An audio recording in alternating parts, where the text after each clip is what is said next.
ആലുവ നഗരത്തിന്റെ വിവിധ ഭാഗങ്ങളിൽ കോൺഗ്രസ് സ്ഥാപിച്ച ഫ്ലെക്സുകളും കൊടികളും അഴിച്ചു മാറ്റാൻ ഹൈക്കോടതി നിർദ്ദേശം. നടപടി സ്വീകരിച്ചില്ലെങ്കിൽ FIR ഇടാനും 75,000 രൂപ പിഴയടയ്ക്കാനുമാണ് നിർദ്ദേശം.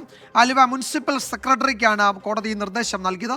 ശ്യാംകുമാർ വിവരങ്ങൾ നൽകും കൊച്ചിയിൽ നിന്ന്. ശ്യാമ, എന്താണ് വിവരങ്ങൾ? ഇത് നേരത്തെ ഫ്ലെക്സുകളും ഈ കാഴ്ച മറയ്ക്കുന്ന ആളുകളുടെ ഈ നടപ്പാതയിൽ നടക്കാൻ കഴിയാത്ത തരത്തിൽ പ്രശ്നങ്ങൾ ഉണ്ടാക്കുന്ന ഫ്ലെക്സുകളൊക്കെ മാറ്റണമെന്ന് കോടതി നേരത്തെ നിർദ്ദേശിച്ചതാണ്. അത് പാലിക്കാൻ ഒരു സമയപരിധിയും വെച്ചതാണ്. അതിനുശേഷം സ്ഥാപിച്ചതാണോ ഇത്, അതോ അന്ന് നീക്കാതിരുന്നതാണോ?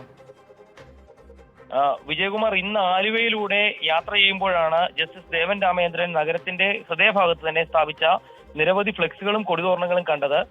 അടുത്ത ദിവസം നടക്കാനിരിക്കുന്ന കോൺഗ്രസിന്റെ പരിപാടിയുടെ ഭാഗമായിട്ടായിരുന്നു ഈ ഫ്ലെക്സുകളും അനധികൃതമായി കൊടിതോരണങ്ങളും നഗരത്തിൽ സ്ഥാപിച്ചത്. ഇതോടെ ജഡ്ജി ആലുവ നഗരസഭാ സെക്രട്ടറിയെ വിളിച്ച് ഇന്ന് വൈകുന്നേരം 6 മണിക്കുള്ളിൽ ഈ കൊടിതോരണങ്ങളും അനധികൃത ഫ്ലെക്സും നീക്കം ചെയ്തില്ല എങ്കിൽ നഗരസഭാ സെക്രട്ടറിക്കെതിരെ കേസെടുക്കുമെന്ന് മുന്നറിയിപ്പ് നൽകുകയായിരുന്നു. ഇതോടെയാണ് നഗരസഭയിലെ ജീവനക്കാർ അവധി ദിവസമായിട്ടും വളരെ വേഗത്തിലെത്തി കോൺഗ്രസ് സ്ഥാപിച്ച ഫ്ലെക്സുകളും കൊടിതോരണങ്ങളും നീക്കം ചെയ്തത്.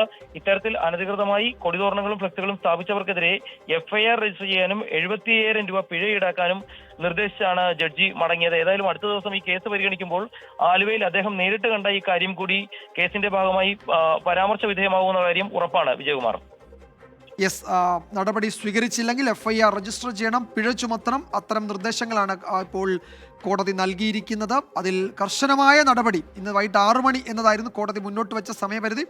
അതിനു മുമ്പ് അഴിച്ചു മാറ്റണം. അത് അഴിച്ചു നീക്കിക്കൊണ്ടിരിക്കുന്നു എന്നാണ് ഒടുവിൽ കിട്ടുന്ന വിവരങ്ങൾ.